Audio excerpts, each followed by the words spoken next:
welcome to another episode of The Critical Social Worker, a revolutionary storytelling podcast. I'm your host, Christian Ace Stettler, and I'm here at the in Fairbanks, Alaska, at the Pikes Lodge and Resort, and teaching the BSW rural cohort. And I am very happy to be joined by Mr. Dr. Paul Michael Garrett. How are you this morning? Good. Yeah, I guess, Christian, we're a little later in the day than you are in Alaska. It's about 5 o'clock here, so yeah, okay. Yeah, so Paul's joining us all the way from Ireland. And you were talking about the weather over there. You said it's in the 50s? Yeah, I did. We would say 12C, and I quickly did the conversion. I think we're at 53 Fahrenheit, so it's kind of mild, it's dry, which is not always the case here. So, yeah, it's good. What do your summer times look like there? What's the average temperature? Well, I guess we would, if we get to 70, we're doing kind of well. You know, we get a lot of rain in the west of Ireland, but it's also, I mean, it's a beautiful part of the world as well, you know, so it's lovely to live here. I've lived here now for 20 years, so, yeah. Okay. Yeah, my wife is from the island of Guernsey in the Channel Islands, so I guess it's a little bit away from you, but she always complains or remarks about how it's cold and rainy there, or mildly rainy. I get mildly cold and rainy compared to here, but yeah. Well, it's great to have you, Paul. Why don't we get started? Why don't you just tell us a little bit about yourself, about your, you know, how you've got to where you're at in social work, and we can go from there. Okay, yeah, thanks, Christian. Well, I'm in my office here at the moment at the University of Galway. I've worked here now for 20 years. I came here initially to help set up a social work program. So this year is like the 20th anniversary of the program. And before that, I'd been a social work practitioner. Mainly in the northwest of England. I'd worked in child protection, to a lesser degree mental health settings, and so on. And I guess then I began to write as well. So, you know, across the years, across the decades, I've written in relation to questions, I guess, connecting critical social theory to social work and so on. And I guess, I mean, maybe we could say more about that as we get into the conversation. So I'll just say thank you for inviting me as well, Christian. Mustn't forget that. No, thank you for your kind acceptance. And like I said, I feel very happy and very honored to have you. And I think this is an important conversation. Well, so you focus a lot on dissent in social work. And as I was talking to you earlier about it almost feels counterintuitive to say that about social work in some regards. You know, I think social workers want to help people, but we often end up, you know, just working falling into, you know, working as a part of as a cog within the system, sometimes some people might say an agent within the system, whether that's intentional or unintentional. But how did you, you know, get into this, you know, this angle of social work? What made you want to go into dissent? I guess just by way of kind of an introductory kind of comment, I suppose I realised that, you know, my experience of working in the UK, of working in Ireland, is not going to be the same as working in Alaska, working in the States, or working elsewhere in Europe, or indeed in China. So I suppose that's just a little by way, I guess, of a health warning. Do you know that? I suppose it's acknowledging what's often referred to as issues around kind of positionality and so on. And I guess also in that regard, you know, I'm a man in the field of social work. This is predominantly a field of women workers as well. I think in the States it's over 80%. I guess in Ireland, the UK is the same. So it's kind of acknowledging that as well. To address your question directly, though, in terms of issues around dissent, I guess a number of things feeding into my interest there. One of them is, on one level, social work seems to be in kind of spectacularly great shape. If one simply looks at the numbers, yeah. I was reading earlier, I think in the States, the profession is expected to grow something like 7% over the period 2022 to 2032. We have a boom in social work numbers in the People's Republic of China and so on.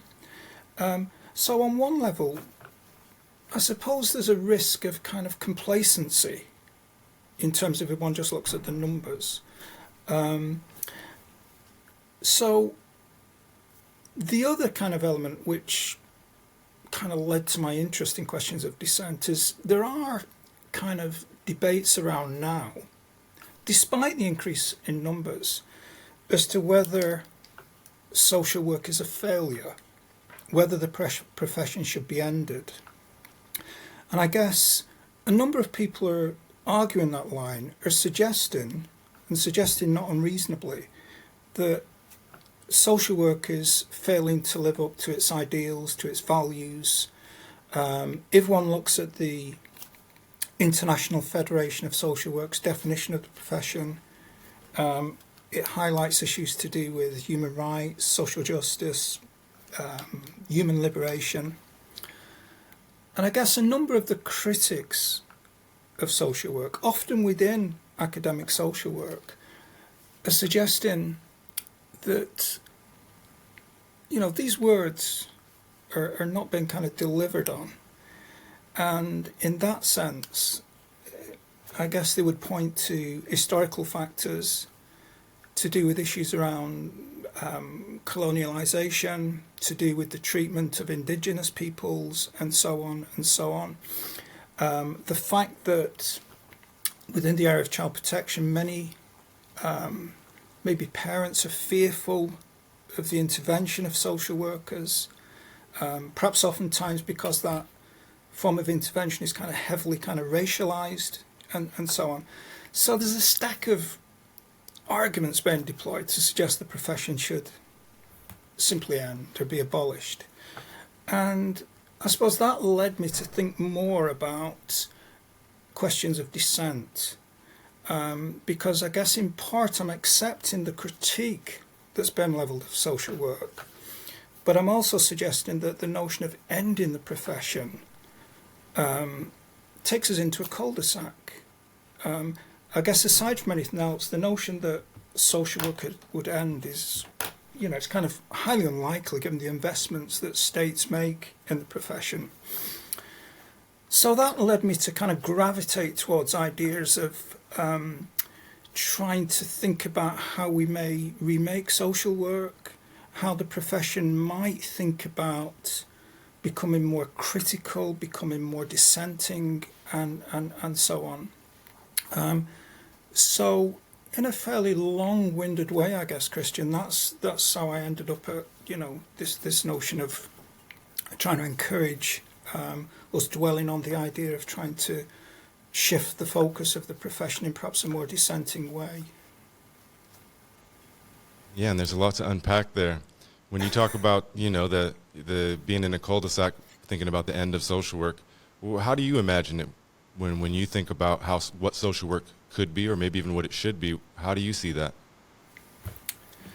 Yeah, I suppose one of the points I've been making in debate is that this idea that social work might end suggests there's some kind of pure profession or job or endeavour where values won't become kind of contaminated.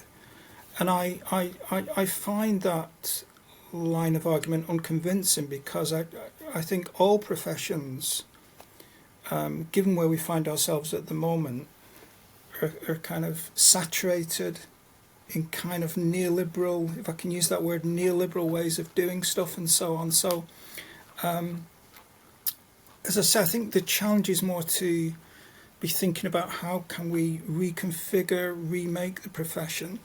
And I guess in a book, this is going to seem like a dreadful advertisement now because I'm going to hold the book up, but in the book Dissenting Social Work, and in a related article in the British Journal of Social Work, I just suggested that there may be a number of kind of themes that a more radical and critical social work might begin to kind of coalesce around. And I guess, I could kind of read out some of these themes, if you will. Yeah, no problem. Let me ask you one quick question, because I remember Sure. when I was an undergraduate student, and then even as a master's student, that word neoliberal or neoliberalism kept coming up, and I was like, what does that mean? Because we have I think at least here in the United States, we have this idea of what liberal means, and often it's misguided at this point. It's changed. So what do you mean when you say neoliberal? Yeah, I mean, thanks for asking me to kind of expand that a bit more, because I think one of the dangers may be that some of us perhaps band around terms like that in a way which suggests so everyone knows what we mean, whereas often it's a bit obscure, isn't it? I mean, I do a class, for example, with MA students specifically on neoliberalism, and my kind of starting point for looking to explain it in more detail is perhaps a slightly odd place, because I start with a former and deceased Pope, and that was Pope John Paul II. Perhaps not renowned as one of the most progressive popes, but he actually described neoliberalism as a form of savage capitalism. And I think that is a useful kind of foundation to build a more detailed definition on. I mean, one can go further and talk about how neoliberalism is about a reshaping of the state. It's about transferring wealth, resources to the higher echelons in societies, those who I would not hesitate to refer to as the ruling class. So we see great disparities evolving in neoliberal societies between the super rich and mostly the rest of the population to different degrees. I mean, maybe we can associate neoliberalism as well with a range of other factors, more kind of policing of those who are claiming what used to be called here Social Security and now is often Americanized as welfare. Those are claiming welfare, more surveillance of behavior and so on, more kind of conditionality. You will get this payment if you behave in this kind of way and so on. So maybe a more kind of authoritarian society as well. That is perhaps part of the picture in terms of neoliberal society.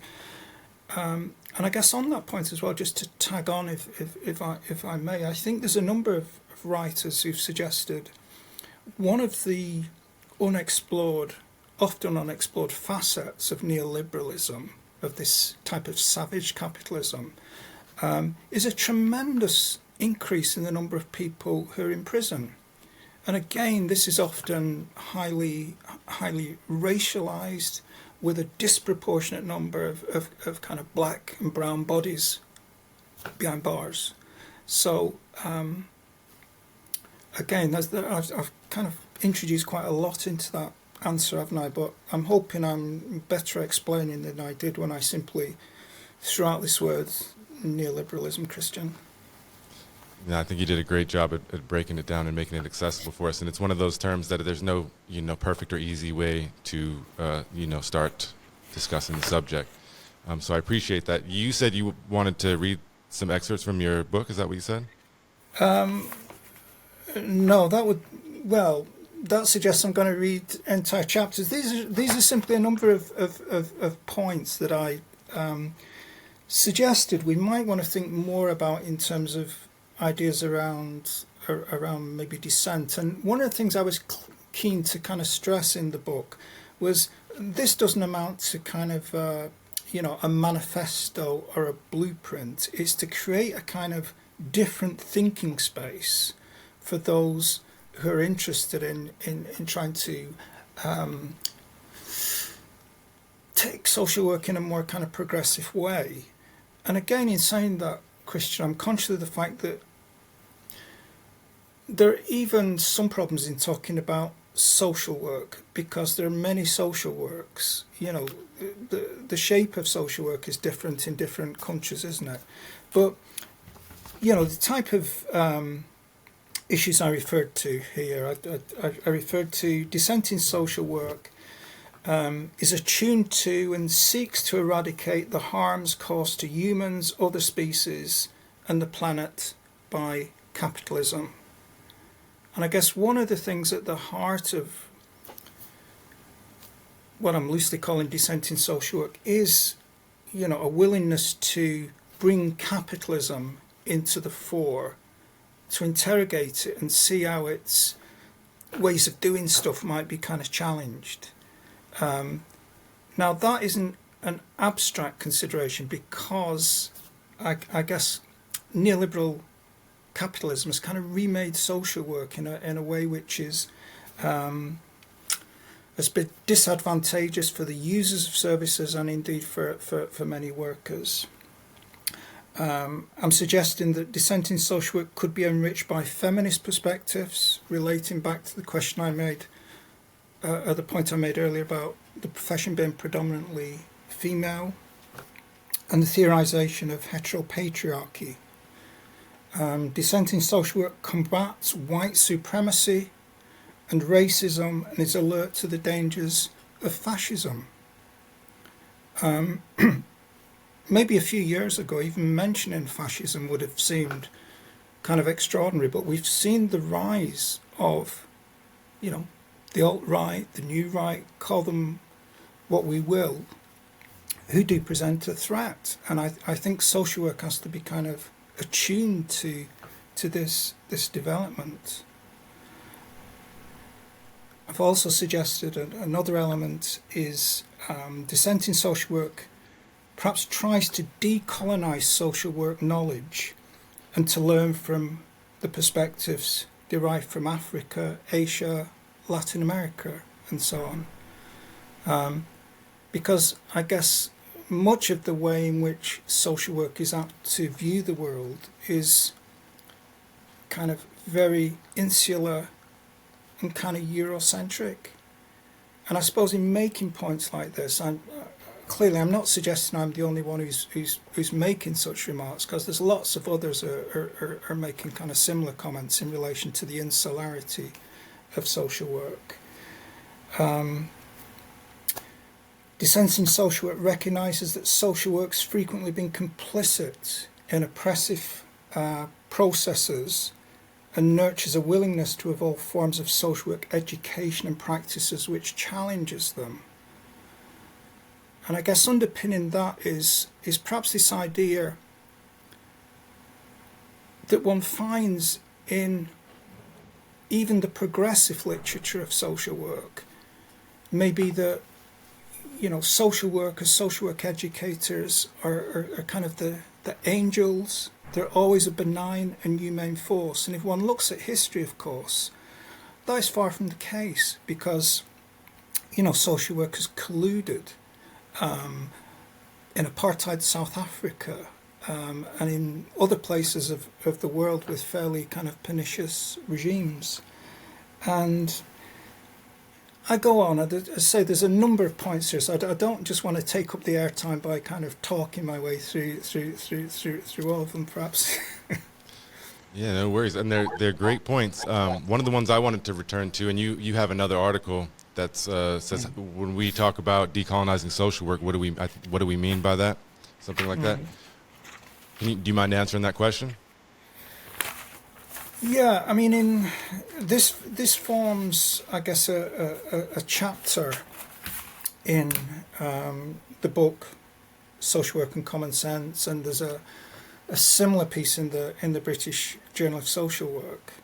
And I suppose one of the things I was attempting to do there was just to try and explain some of the terms which are often kind of bandied around, which are not kind of unpacked.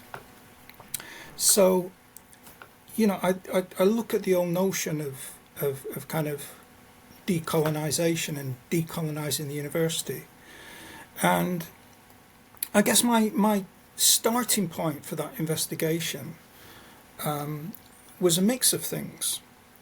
And thinking historically, maybe one of the first prompts is this. Many decades ago, in the 1980s, I was an undergraduate student at the University of California in San Diego. And I had the privilege of being a student for a year in one of the colleges there that was often referred to as Third College. Now, Third College was tremendously kind of radical, because even though the term decolonizing social work wasn't used then, there was an endeavour within Third College to move beyond kind of American and European ways of doing stuff, in terms of how the college was run. And the college was kind of hated by ruling elites in California. It was hated by figures like Ronald Reagan at the time and so on, but it kind of ignited something for me in terms of trying to get my head around perspectives which were very kind of insular and tied in with kind of colonialism. And I think that kind of stayed with me. So there was that deep historical kind of context going back decades. And then more recently, I was involved in supervising a PhD with a Zimbabwean guy, a guy called Washington Maravatsanga. And reaching over again for another advert coming up with Christian, we produced this book, Social Work with the Black African Diaspora. And in that book, we looked at kind of knowledges flowing from Africa and so on, in a kind of critical way. That's not to say we argued that everything to do with kind of European knowledge should be extinguished, because that's a rather silly idea, isn't it? So I had the kind of Californian experience. I had the work with Washington. Lots going on in UK universities, particularly in relation to decolonizing the university. So that underpinned my investigation. So and I'd also done some work on, and I'm not sure if he's familiar to your students, done some work on Frantz Fanon. I'm familiar, but I doubt that most of my students are familiar with that yet. Very interesting guy to kind of look at. For students listening, I guess, I mean, he was involved in the struggle for Algerian independence and so on. But in terms of social work specifically, he was also a practicing psychiatrist, and he did some kind of fascinating work. So he would pay a reward students to kind of explore his work. So going back to the specific question around the article in the chapter, I looked to kind of engage with, well, what do we mean by decolonization? What do we mean by decolonizing the university? What do we mean by Eurocentrism? What do we mean by more complex terms like decoloniality and so on? So I tried to kind of map that terrain in what I hope was a kind of accessible way that might serve as a kind of an accessible teaching aid for kind of social work students and so on. And in that sense, I'd be happy to hear from any of your student listeners today who want to email me to give me some responses or ask questions in relation to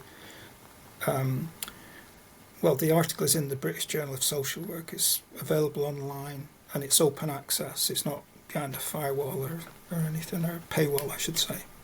And which article was that? It's an article called "What Do We Mean When We're Talking About Decolonizing Social Work?" Okay, right. So my students will have that, but when I post this on YouTube and Apple and everything, I'll include a link to that article as well, so people have it. Yeah.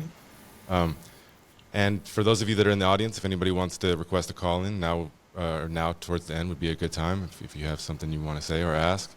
And the chat is always open. And I see Jazz, she makes a good point. She says it's always easy to fall into the norm, especially as social workers. And I'd argue, and you'd probably agree, that dissenting is much harder work. And maybe that's why so many of us kind of turn the other direction when something like that comes up.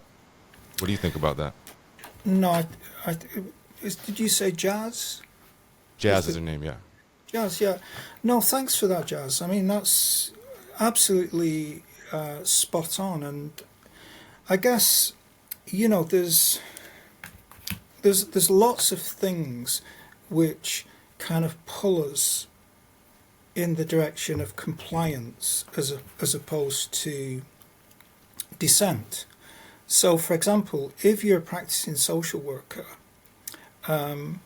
you don't want to lose your job. You know, you don't want to rock the boat in such a way that you can be kind of picked off. You know, people are committed to the profession, but, you know, oftentimes one has to earn an income, you know, to pay rent, to pay mortgage, to bring up children. So it is difficult. Dissent is difficult. Now, one of the things which I perhaps didn't sufficiently stress earlier is that in trying to argue for this notion of dissent in social work, I kind of stress that it needs to be a collective endeavour. Yeah, it needs to be done across kind of networks, solidarity groups, because there was a fascinating article a number of years ago, an Australian article. It talked about, you know, the production often within social workers of kind of heroic failures and martyrs. You know, people who may, because of commitments to progressive values, maybe make themselves kind of vulnerable, individually vulnerable. So, again, just to stress it, you know, ideas around dissent and pushing dissent in organisations need to be kind of collectivised. And I use this phrase in the book a number of times. And I could say more about it if, you know, it's not clear. But I mean, people could perhaps use the chat in that sense, Christian. But I argue that it's useful to produce structures within structures. So, for example, if there are progressive social workers within a particular, say, childcare organisation, say child protection services, then it seems vital that the kind of more progressive social workers come together within groups, within their own autonomous groups, within that office organisational setting. A number of reasons for this. I mean, firstly, because it's great solidarity, yeah. And secondly, if one functions in a group to try and pursue progressive objectives, there's less risk of becoming isolated and being picked off. Because I guess oftentimes organisations can be places, social work organisations can be places of great solidarity and great kind of communal warmth. But they can also be quite difficult places. They can be places where individuals who've got a progressive agenda might find themselves ostracised, picked off, bullied. So I guess it's been kind of mindful of that dimension as well. And relatedly, I also stress in the book Dissenting Social Work that, you know, social workers need to be a member of trade unions. You know, trade unions by and large are kind of progressive force and also a kind of protective shell for progressive projects. Is that okay, Jazz? And Jazz can follow up. And I wanted to acknowledge that I made an error. Jazz has notified me a long time ago that they prefer to be called they them, and so I misgendered them earlier. And so I apologize for that, Jazz. It was unintentional. Thanks for letting me know. We'll wait and see if Jazz follows up on that. But I have a question about education. How do you view the role of social work education in, decolonization, dissenting social work? How can we as professors kind of incorporate that into our curriculum and in the way that we work with students? Well, I mean, for me, there's again a few things going on there. I think it's kind of reaching beyond the canon, looking to kind of maybe stretch our reading lists a little bit. So, for example, in the article I've referred to in the British Journal of Social Work, I also stress it's important to be kind of critical of some canonical figures.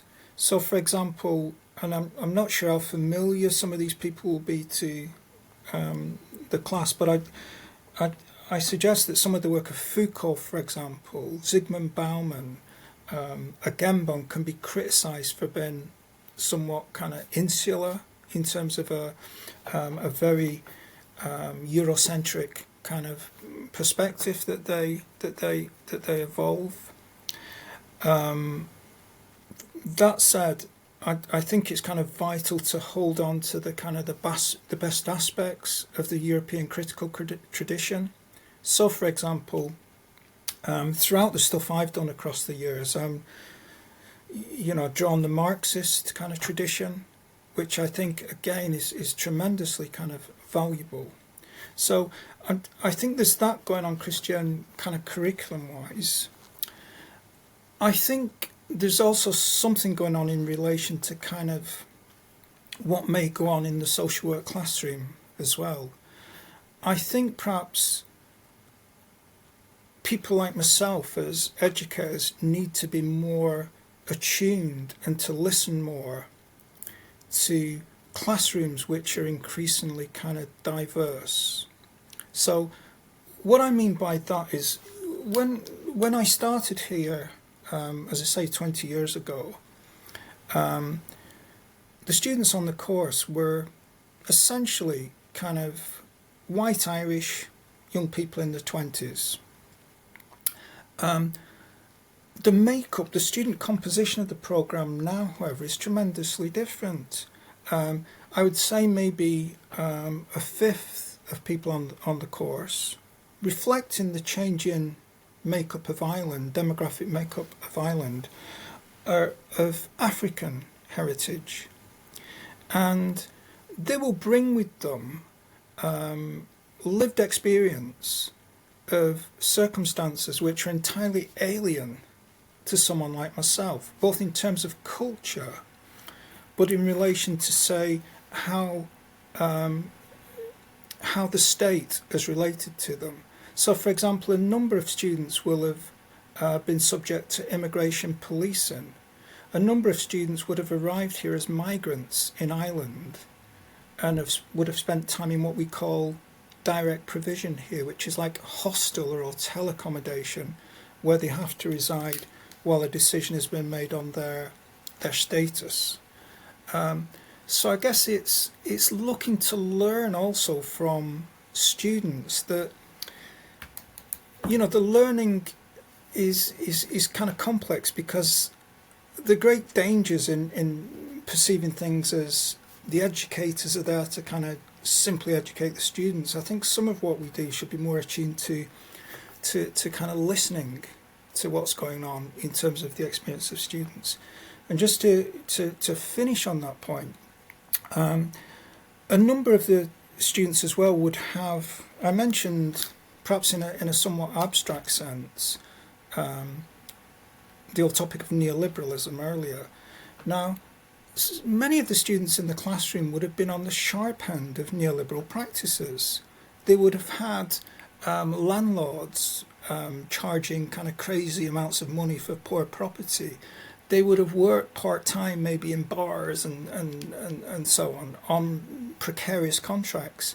So it's what people in the classroom bring with them can really enhance the type of teaching and engagement which I think takes place in classrooms, if that makes sense. Absolutely. And you talked about Foucault earlier, and Michael Foucault, and it makes me think, he would say that, I believe he would say that social work is over-professionalized, and he would critique that. And that's also one of my biggest critiques of social work education, is that oftentimes what I see is that we're training people to fall into a specific slot, whether that's a clinician or a case management caseworker. And from my perspective, my view, it's kind of falls more, I guess you'd say, along indigenous paradigms or indigenous way of looking at things, would be that the social work education should at least, if not focus on, it should at least have the opportunities for social work students to become more fully human, to build critical consciousness, and to grow as a human being, as their self, to prepare them to, perhaps help others do the same in the future. However, if you look at least here in the United States, most students that achieve a master's degree would go through an advanced standing program, meaning that right when they get done with their bachelor's degree, they would go on and they would have to take 5 graduate classes per semester, including a practicum internship of like 20-something hours a week, including managing their own lives, whether they have kids or they need another job to pay for things as life. And so I wonder, how, let me add a little bit more.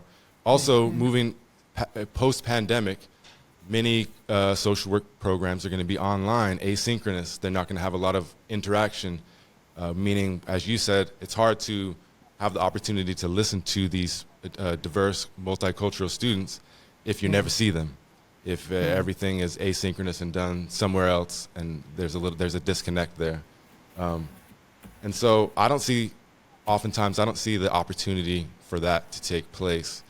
And so, what do you think about that? How do you see us moving forward in social work education? I realize it may be contextualized different in Europe and elsewhere. Yeah.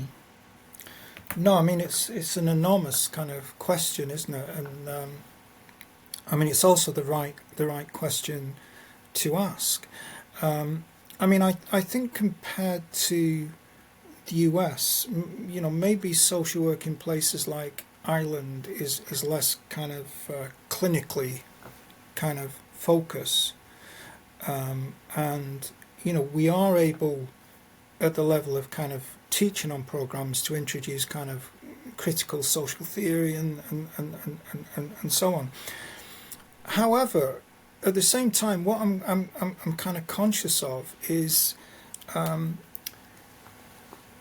I've argued elsewhere that there may be an attempt to kind of remake social work from above in such a way that it is more in line with kind of, again, this word, neoliberal kind of worldviews and perspectives. Now, to give a what I think, or I hope, is a good example of that, as we know, in the International Federation of Social Work definition of the profession, it foregrounds a commitment to human rights. And we have here a regulatory body for social work called CORU. And in 2019, CORU produces the Code of Ethics for Social Work. CORU decided simply to extinguish reference to human rights from the Social Work Code of Ethics. An extraordinary kind of move, I think, which indicates some of the kind of dangers around in terms of moves to kind of perhaps bleed the profession of its more kind of potentially progressive kind of characteristics. So I guess what I'm suggesting in relation to your question, Christian, is I think it does then come back to this idea, well, what do we do? What do we do? So as I've said, I don't think the idea of abolishing or ending the profession is going to take us anywhere. I don't think we can return to a kind of golden age of social work. Without going into detail, I don't think there ever was a golden age of social work anyway. So I think it's, well, how can we cultivate a kind of progressive, kind of defensive response to some of these attacks, I guess, and that's what leads me again to think about ideas around dissenting social work and looking to create structures within structures and kind of mechanisms of kind of solidarity, if you will. But as your question kind of suggests, this is far from an easy task. I mean, I think we're living within the profession kind of difficult times, and more broadly, and again I say more about this in some of the work I've done, in terms of the big picture, the global situation. We've got challenging and difficult times. So as ever, what do we do? And I think all we can do is try to do as best we're able to do in the fields or professions in which we kind of find ourselves. And I think much of that work at present is about kind of defensive struggles, as opposed to, I guess, some within the profession. And outside this podcast, Christian, you referred to this notion of revolutionary social work. We're not at the point of anything resembling revolutionary social work at the moment. I think we need to take more kind of progressive, kind of defensive actions as opposed to something as grand as maybe revolutionary social work, even though I have great kind of sympathy with some of the people who are, an affinity with some of the people who are kind of looking to promote that idea. Mm-hmm. And I think I have just a little bit of a different understanding of, or conceptualization of revolutionary social work than some, and it's still a growing topic, but I try to always, even critical social work seems very grand at times, right? You're trying to undo the system, whether even if it's just one system, you're trying to undo it. It seems very, very hard, but we can control, or I shouldn't say control, but we can critically reflect on ourselves, and we can change ourselves first, which can, obviously blossom outward, ripple in the pond type of thing. And so I view revolutionary social work as starting, in ourselves, and it goes back to what we're talking about education. Students need the opportunity for that to happen, and you need to have dialogic opportunities, whether that's talking circles or some way to bounce things back and forth and share our experience and our knowledge and whatnot.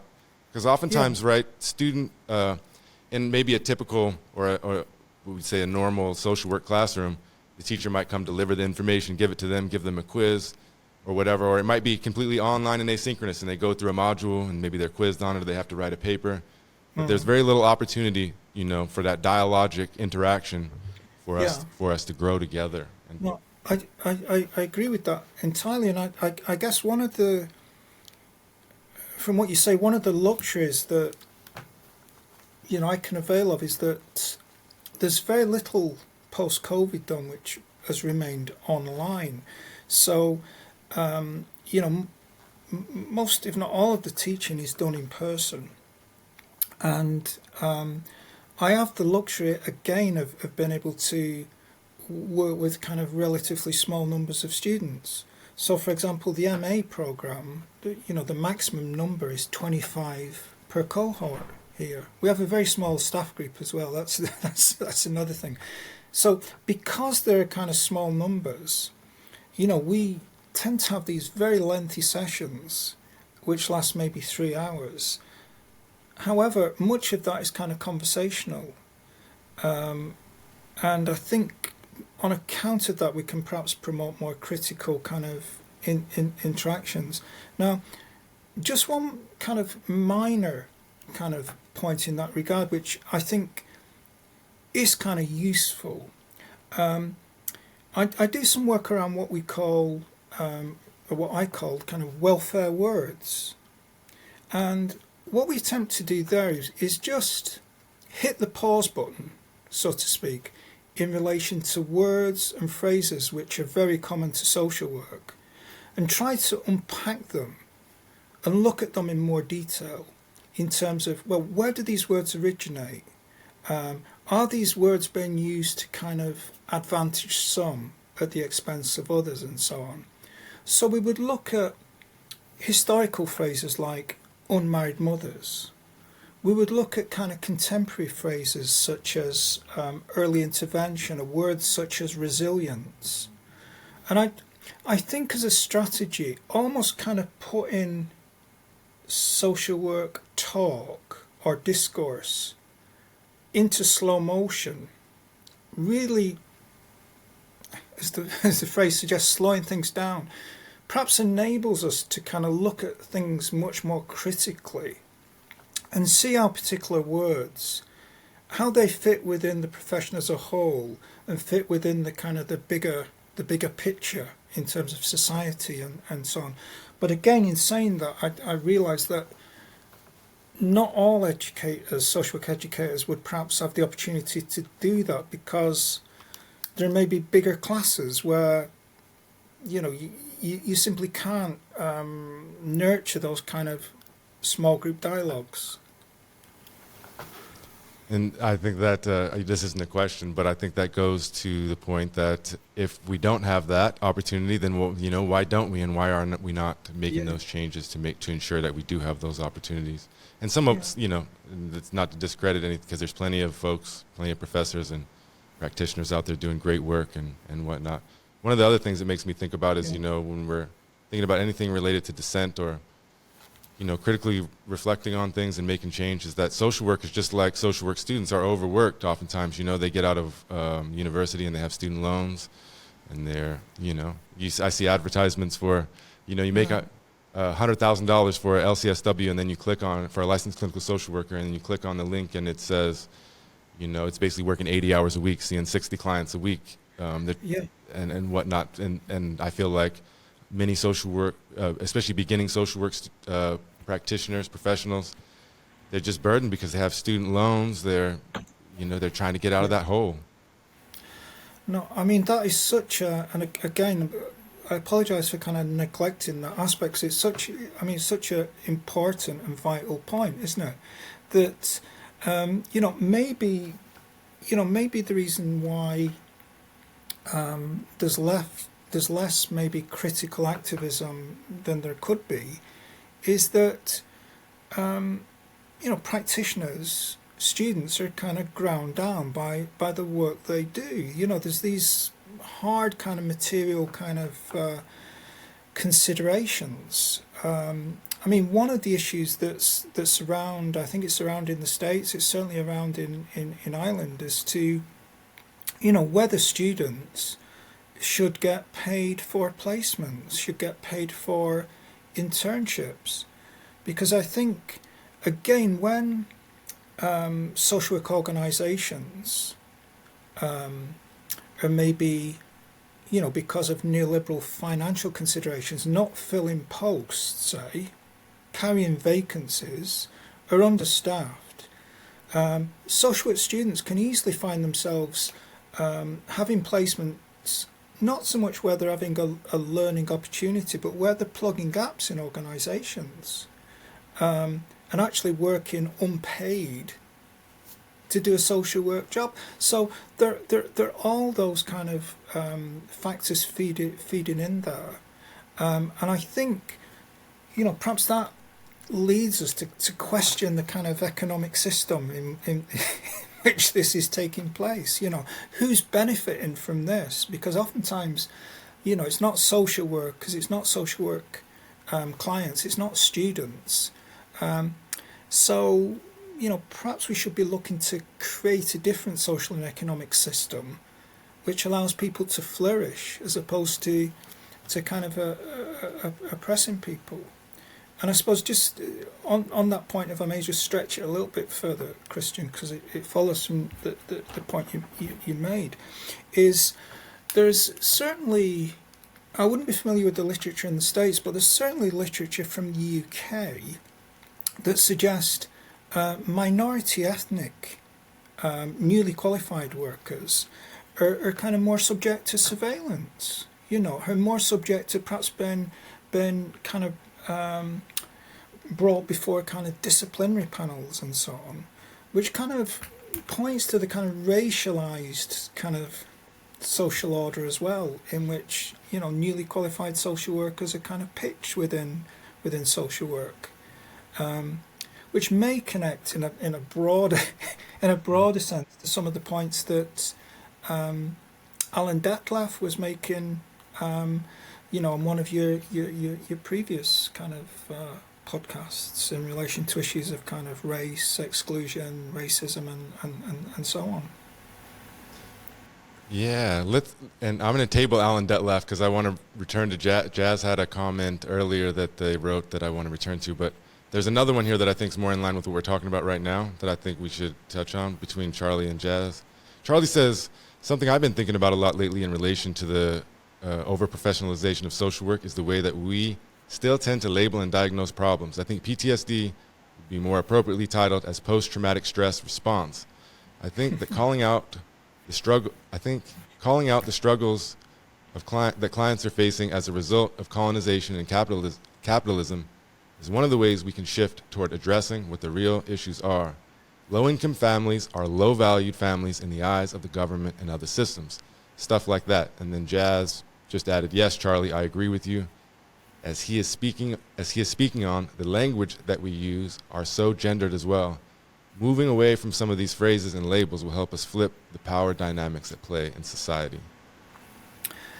Yeah, I mean, I think maybe, Christian, in future you might consider a podcast with Jazz and Charlie, because I mean the comments are kind of spot on, aren't they? And very incisive, brief kind of analyses. And I think what maybe both Charlie and Jazz are doing, they're doing something which I've tried to do is to locate social work as an activity taking place in particular times and places within a kind of bigger kind of picture. You know, Charlie mentions kind of capitalism and so on. We can't understand the situation that a lot of clients face unless we've got some kind of analytical grasp of what's going on with kind of capitalism and, you know, the institutionalized kind of racialized gendered orders that are associated with it. But it's often a tremendous challenge to try and bring the micro and the macro together, isn't it, in terms of our understanding.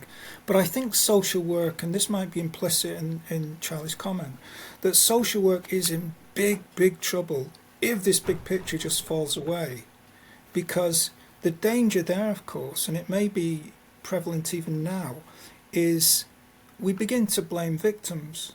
You know, that people are responsible for their own problems, and their problems are not consequential on an entirely unjust social and economic system. So, yeah, I mean, thank you for the very lucid comments from yourselves, Charlie and Jazz. Thank you, everyone, for that.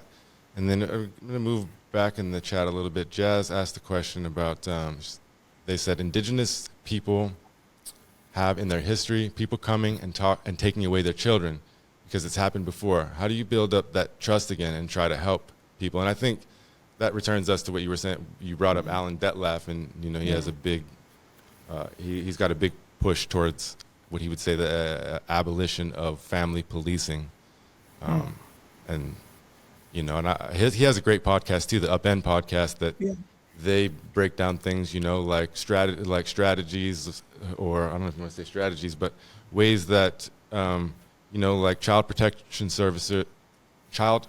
officers or workers can, even unintentionally sometimes manipulate families to let them in their house and get them in trouble and things like that. And so, and I spoke to a friend of mine. His name is Haki Shakur. He's a black revolutionary man that lives in Virginia. And I asked him, how does the black community in Virginia feel about social work, and do they trust social workers? What's the status these days? And he said, absolutely 110% that they don't trust social workers, that they view them as another arm of something like the police. That's concerning, isn't it? Well, I guess so. I mean, I think some of the debates around abolitionist social work don't wholly lend themselves to maybe kind of European kind of context. I think there's something going on with the abolitionist debate, which is very kind of culturally specific, and I'm still beginning to try and come to grips with it in terms of its applicability or lack of applicability in places like Ireland. However, one of the things that is very clear is this, that, you know, there is a disproportionately high number of black children in families in Ireland who are in contact with child protection and welfare services and the care system.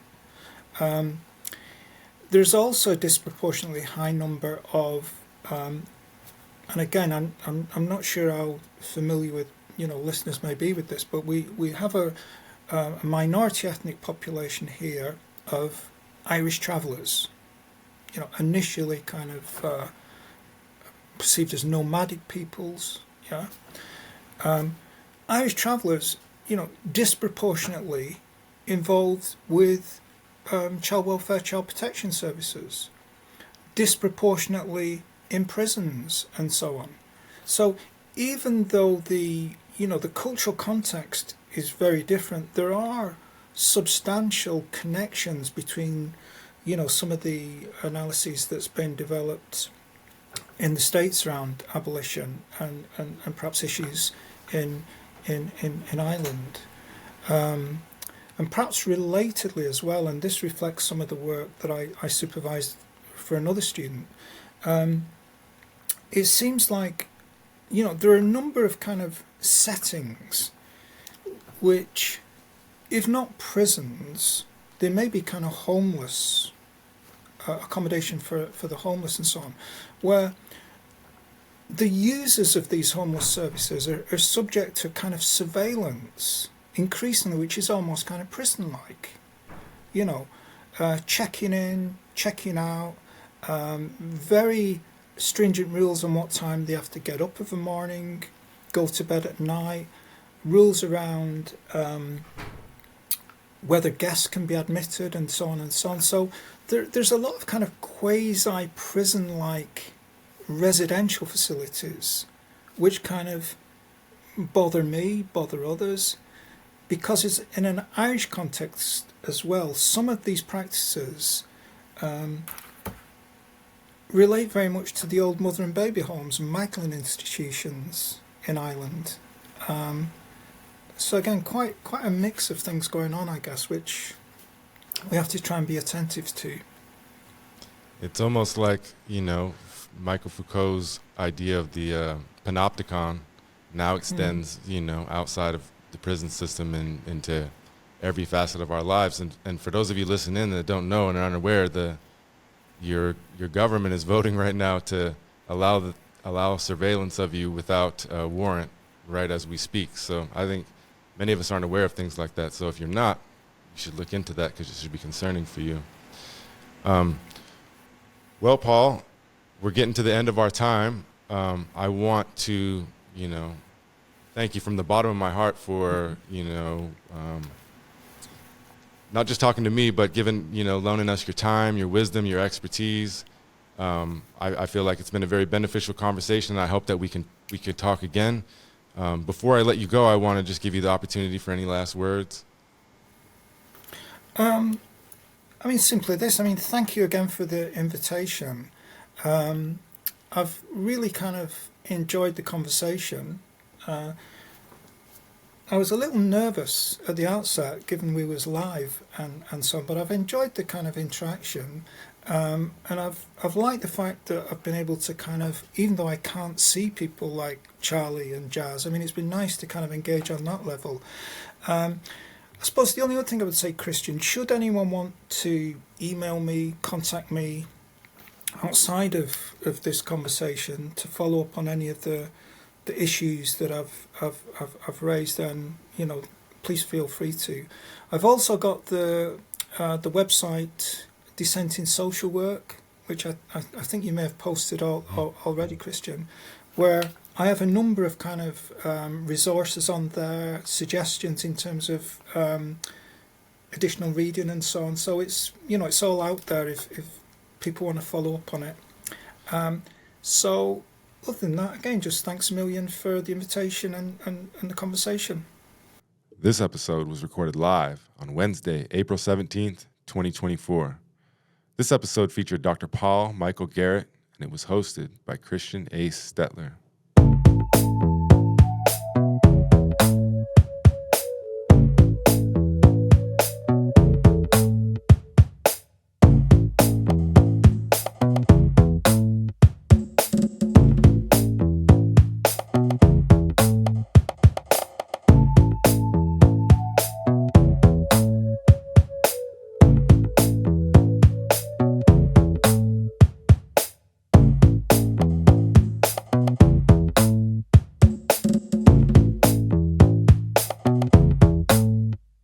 Brought to you by the University of Alaska Fairbanks, Department of Social Work, this has been a Conscious Party production.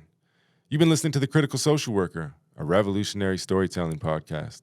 Your story, my story, our story. All right, until next time, everybody, keep being revolutionary. Peace.